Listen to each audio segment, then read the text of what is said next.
कुंभ राशि वालों, 24 अक्टूबर 2025 से बुध वृश्चिक राशि के अंदर गोचर कर रहे हैं और 28 अक्टूबर से यहाँ पर मंगल भी अपनी स्वराशि वृश्चिक राशि के अंदर गोचर कर रहे हैं। अब यहाँ पर दोनों के मध्य जो संबंध है वो मित्रपूर्ण नहीं है। वही मंगल यहाँ पर बैठकर आपके लग्न भाव के ऊपर दृष्टि भी डाल रहे हैं और राहु, जिसको हम ज्योतिष के अंदर खासतौर पर लाल किताब में हाथी की संज्ञा देते हैं, हाथी बताते हैं, और मंगल यहाँ पर महावत का काम करते हैं, तो मंगल की दृष्टि भी आ रही है यहाँ पर। तो ऐसे में अब आपको कौन सी सावधानियां रखनी है ताकि ये जो अवसर आपके हक में बन रहे हैं वो आपके हक में ही बने रहें, आपको अच्छा लाभ देते हुए यहाँ पर दिखाई दे। तो वन बाय वन इन चीज़ों के ऊपर हम डिस्कशन करते हैं। यहाँ पर आपकी चंद्र कुंडली के अंदर 10th हाउस के अंदर मंगल आ रहे हैं और बुध के साथ है। तो यहाँ पर मेंटल पीस का जो टाइम है वो 28 अक्टूबर से 7 दिसंबर के मध्य आपको मेंटली स्ट्रेस फील होना, है ना, दिमागी अशांति को सामने देखना, ये चीज़ें आपके साथ फील होंगी। आपको बार बार लगेगा कि आप डिस्ट्रैक्ट हो रहे हैं, आप वर्क का जो बर्डन है उसके नीचे दब रहे हैं, है ना। तो ये चीज़ें आपको लगेगी, आप अंदर से घुटा घुटा महसूस करोगे इस समय के दौरान। वहीं वर्क प्लेस के अंदर क्योंकि मंगल और बुध दोनों हैं और बुध वाणी को दिखाते हैं, तो यहाँ पर वर्क प्लेस के ऊपर आपको किसी से भी अग्रेशन से, एंगर के अंदर, है ना, किसी के साथ वाणी का प्रयोग नहीं करना है, किसी को ऐसा कुछ नहीं बोलना है। इसके साथ साथ आपको यहाँ पर पॉलिटिक्स, है ना, जैसे कि होती है हर जगह पर, तो आपको वर्क प्लेस के ऊपर किसी के ऊपर भी कोई व्यंग्य करने से यहाँ पर बचना है, क्योंकि यहाँ पर मंगल का अगला गोचर धनु राशि के अंदर होगा। तो उस समय आपके लिए बहुत सारी चीज़ें यहाँ पर अच्छी बनती हुई दिखाई देंगी, तो वो अवसर आप ना खो पाएँ। इसलिए आपको 7 दिसंबर तक, यहाँ पर 28 अक्टूबर से 7 दिसंबर तक वर्क प्लेस के ऊपर बिल्कुल न्यूट्रल रहना है। चाहे आप किसी का विपक्ष करें, परंतु अपने तक ही उन चीज़ों को सीमित रखेंगे आप। यहाँ पर आगे देखें तो आपके लग्न भाव के अंदर भी जो है मंगल की दृष्टि जा रही है, जहाँ पर राहु विराजमान है। अब राहु विराजमान है और राहु के ऊपर मंगल की दृष्टि जाना और मंगल स्वराशि के अंदर होना, मतलब एक तरीके से बली तो है, परंतु यहाँ पर मंगल को उतना ज़्यादा बल यहाँ पर नहीं मिलता है, क्योंकि मंगल की दृष्टि जो होती है, 7th एस्पेक्ट जो होता है, वो यहाँ से जाता है सीधा सीधा आपके 4th हाउस के ऊपर। 4th हाउस जो कि चंद्रमा का पक्का घर है और वाटर एलिमेंट को दिखाता है। तो यहाँ पर फायर एलिमेंट की दृष्टि जाने से मंगल की जो चीज़ें हैं वो यहाँ पर आपकी लाइफ के अंदर, जो लग्जरी है, जो कंफर्ट है, जो वाहन सुख है, उनको यहाँ पर बाधित करती हुई दिखाई देगी।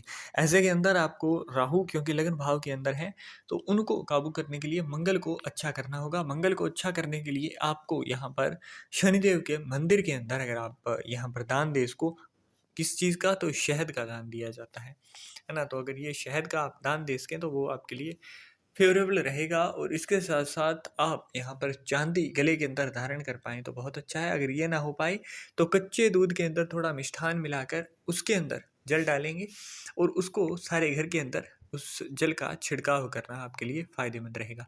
तो ये चीज़ें हैं ताकि आपका चंद्रमा जो है, चंद्रमा जो कि आपकी फ्लो ऑफ मनी को दिखाता है, वो किसी भी तरीके से आपका नेगेटिव रिजल्ट ना दे आपको। इसके साथ साथ राहु के ऊपर दृष्टि जा रही है, तो राहु को भी यहाँ पर, जब चंद्रमा और मंगल दोनों ही एक तरीके से अच्छे बन जाएंगे तो वो राहु को भी कंट्रोल करेंगे। राहु जो अभी के टाइम पर आपको काम जो भी आप कर रहे हो ना, वो चीज़ें डिले कर रहा है। अगर कहीं लॉन्ग टर्म प्लान आप कर रहे हो तो वो चीज़ें यहाँ पर बाधित हो रही हैं, और एक बार नहीं बार बार ऐसा आपके साथ हो रहा है। तो ऐसे में राहु को भी यहाँ पर अगर संभालना है तो मंगल की दृष्टि जाना वहाँ पर जरूरी है।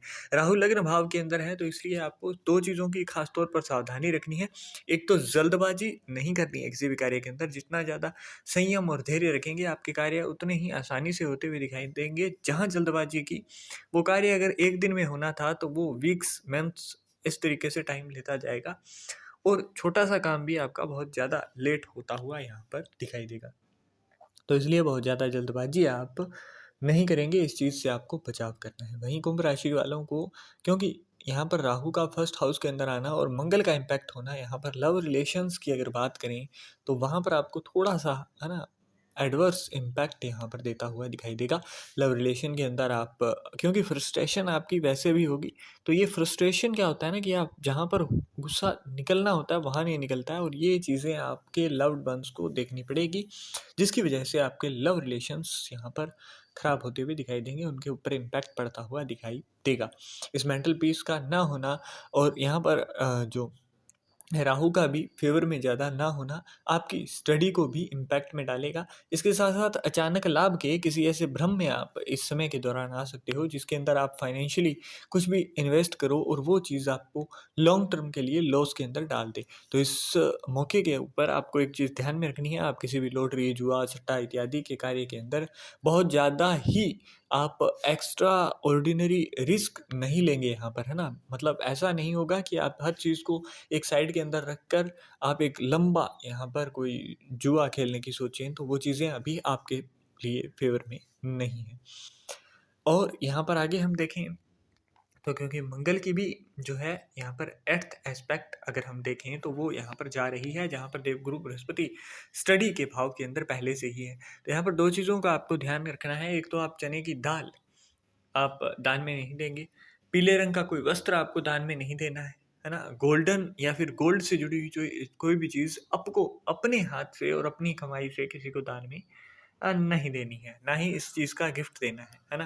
क्योंकि फिफ्थ हाउस के अंदर है और पक्के घर के अंदर जब भी कोई ग्रह होता है तो उससे जुड़ी हुई चीज़ें अगर आप दान में देते हो तो वो यहाँ पर चीज़ों को आपके हर्डल के अंदर क्रिएट कर सकता है। अब ऐसे लोग जो काम ही क्रिप्टो का करते हैं या फिर जुआ सट्टा इन चीज़ों से उनका घर चलता है, स्टॉक मार्केट का काम करते हैं, तो ये इतना लंबा टाइम पीरियड जो है वो आप फ्री तो बैठ नहीं सकते हो, है ना? इसलिए आपको यहाँ पर आपके लिए कुछ चीज़ें बता रहा हूँ मैं, उन चीज़ों को आप करेंगे और उसके साथ-साथ आपको इम्पैक्ट भी आपके घर के अंदर दिखाई देगा। अब घर के अंदर वाटर टैंक सबके होता है ना, तो वो पानी की टंकी जो कि धरती के अंदर हो, है ना? उसके ऊपर आपने हैंड पंप लगाना है। कोई भी प्लास्टिक के पंप्स वगैरह आ जाते हैं तो वो पंप आपको लगाना है और उसको डेली यूज़ में लेना है। क्योंकि जो देवगुरु बृहस्पति हैं वो भी अभी राशि परिवर्तन करेंगे, उसके बारे में फिर से वक्री होंगे। तो उस समय के दौरान ना अभी आपके लिए फ़ेवरेबल रहेगी ये चीज़। इसके साथ-साथ आपको क्या होगा कि यहाँ पर जब आप ये चीज़ करोगे तो उसके साथ आपका अ, अर्थ जो अर्थ मटेरियल्स होते हैं ना जो धरती के नीचे से, वो चीज़ें भी आपके लिए निकलती हैं और इसके साथ-साथ आपके मंगल जो है, मंगल के साथ-साथ आपको यहाँ पर शनिदेव का भी अच्छा असर मिलता है। तो यहाँ पर जो नेगेटिव इम्पैक्ट मिलना था राहु का, वो एक तरीके से यहाँ पर टल जाएगा आपका।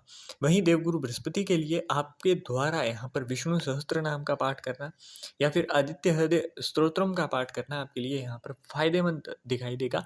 इसके साथ-साथ आप एक कार्य कर सकते हो कि आप अपनी जो भी इनकम हो, है ना, इन चीज़ों से आप उस चीज़ को यहाँ पर उसका 10% 15% जो भी आपका मन करे, वो चीज़ आप अपने हाथ से दान दर करोगे। जैसे कि अगर आप गौशाला में जा रहे हो, तो आपको कैश दान नहीं देना है, आपको वहाँ पर हरा चारा लेना है और वो अपने हाथ से खिलाना है ना? तो अपने हाथ से ही आपको इस तरीके से दान करना है कि जिसको भी आप दान दे रहे हो, उसको मतलब वहाँ से जब आपका धन लग रहा है तो वहाँ से आपका लास्ट एफर्ट जो होता है वो भी आपका वहीं होना चाहिए आपके हाथ से।